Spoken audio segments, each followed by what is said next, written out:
السلام علیکم ملګرو. نننۍ ویډیو د مفتی منیب شاکر متعلق ده.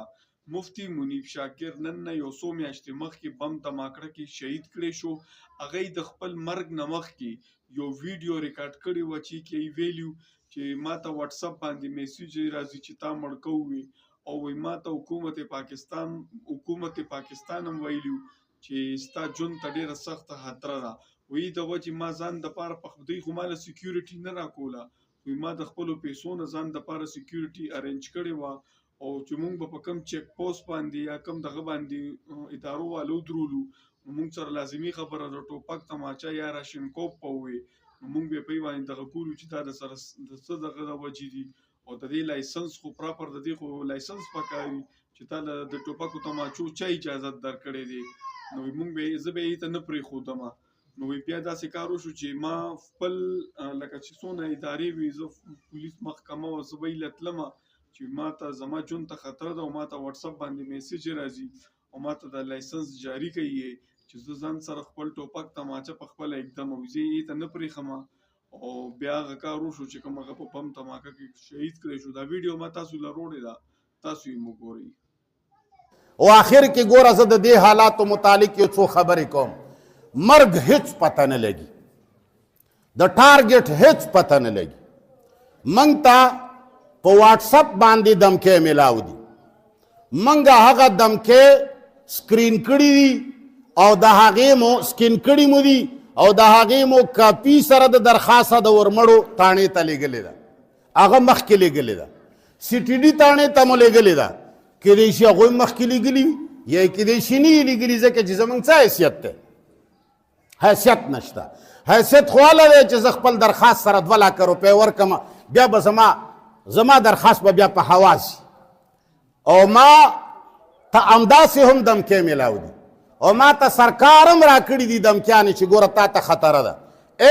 ما ته لیګل لیټر راوړی دی چې تا پسې خلک لګیا دي او سخته سنګینه خطره دی ده، که لس ټوپک وي 20 ګرځوه او که 20 وي 40 ګرځوه. یو طرف ته ما ته سرکار د دمکو اطلاع را کوي، یو طرف ته ما ته دشمن دمکې را کوي، بل طرف ته ما ته سازشونه بې نقاب کیږي، خلک بې نقاب کوي. دا سازش روان دی، دا سازش روان دی. بل طرف ته زما حکمران طبقه د دهشتګردو ملګری ده، ما ورته بې وسلې کوي. کوم ځای باندې چې زما ګاډی ورشي پولیس ترې راتاو شي، جی تاسو ته چا اجازت درکړی دی چې تاسو د اسلحه ګرځوئ؟ نو زه چې کم افسر له اجازت له ورغلی یم، ما له هغه اجازت نه دی راکړی، زه یې غولولی یم.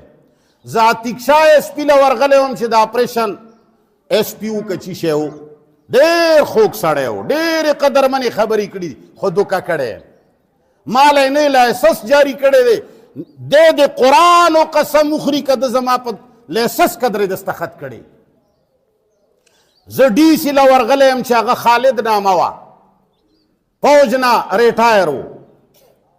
هغه ته ما خپل فریاد و جړا کړې ده او ما ورته وایي چې جي مسلمان غونې ښکاري وایي نه جي زه ښه صحیح مسلمان یم، ته راته غونتې څنګه وایي؟ او بیا وروسته یې دغسې کارونه وکړل چې غونتې ټکي باندې هم زه ښیمان وم چې غونتې هم نه یې د سره. هغه هم ما له اجازت را نه کړ. اوسني ډي سي له به هم زه ورځم او ورتلی هم نه شم، د یارې نه په لار کې یارېږم. یو طرف ته درته وایي چې وجني دی، یو طرف ته تریډس میلاویږي، یو طرف نه دشمن را پسې دی، یو طرف نه تمام محنتونه شروع دي، هم مذهبي پرټی هم غیر مذهبي، هر قسم خلک چې دا حق وینا بند شي. د پښتنو دشمن زموږ دشمن دی، د قرآن دشمن زموږ دشمن دی، د صریحو آیاتونو دشمن زموږ دشمن دی. بل طرف ته سرکار دا کوشش کوي چې موږ بې وسلي کړي، موږ ته پارمټ نه جاري کوي، موږ ته لایسنس نه جاري کوي، موږ له اجازت نامه نه جاري کوي. نو چې ته ما بې وسلې کې خو بیا خو مرګ آسان ګران نه دی. نو دا خبرې که چا کم ملګرو وسره شي، ما درته د منافقت ملګرتې مه کوئ. مالداره سړی چې ما ته ووایي چې جي که څه خدمت وي خفه به یې کم، ولې تا ته پته نه لګي چې څه خدمت دی؟ ته خرې ولې ته نه پوهېږې؟ ته وړه نه خورې؟ تا ته دا پته نه لګي چې زه ولې دا کوم څه؟ دا قرآن کریم خدمت چې زه کوم دا انداسې کېږي؟ نو یاد وساتئ چې د چا پروچ وي هغه د خپلې پروچ، چې د چا پیسه وي هغه د خپله پیسه، د چا چې کم زور وي هغه د استعمال کی، او کم چې غریبانان ملګري دي هغه د تن من دن سره ودرېږي، دعا دې کوي او غیرت دې کوي، تش جړاګانې دې نه کوي. او په آخر کې تاسو ته یوه بله خبره کوم چې موږ ته حالات معلوم هم دي او خراب هم دي. تاسو یې ګورئ نو که چېرې څوک رښتیا زموږ ملګري وي او دا قرآن موږ سره اورېدل غواړي نو دوه خبرې دي، یو زما کپری ده، یو ستا انا ده. یو ستا انا ده، یو زما کپری ده. یا به ته خپله انا ماتوې یا به زما دا کپری ماتېږي. په خبره پوه شوې؟ ستا انا دا ده چې ته زما ځای له راځې نو زما ملګري ولاړ دي ستا تلاشي بالي، او که ته وایې چې نه دي زما سره نه تلاشي زه خو رسانه راځم نو دا ته بیا زما کپری ماتوې. ته چې خپله انا نه ماتوې که نه نو بس زما کپری ماتول غواړي. نو مهرباني وکړه چې خپله انا نه ماتوې، زما کپری په شا ماته نه کړي. قسمت سره دي مرګونه، خو تدبیر دی. ګوره موږ د تقدیر قایل نه یو. تاسو ته موږ ویلي دي چې تقدیر په نامه ملایان څه وایي دا دروغ وایي. خدای دا لیکلی دي، ده ته به یې مرګ لیکلی او دا یې د ده د لاسه لیکلی چې الله د ده د لاسه لیکلی و بیا ما پې ولې وهي. الله داسې کوي؟ ده ته به یې زنا لیکلی وه، ده ته یې قطع. یاره دا خو هر څه تاسو وکتله چې مفتی منیب شاکر صاحب خپل دی ویډیو کې صفا ویلي دي چې زما ژوند ته خطره و او ادارو ته او پولیس ته او محکمو ته به زه بار بار ورتلم چې ما ته لایسنس جاری کړي، خو چا ما ته لایسنس نه جاری کړو. نو تاسو په خپله فیصله وکړئ چې دونه بهادر انسان دې دنیا نه لاړو نو دا د چا د وجې لاړو او د دې ذمهواران څوک دي.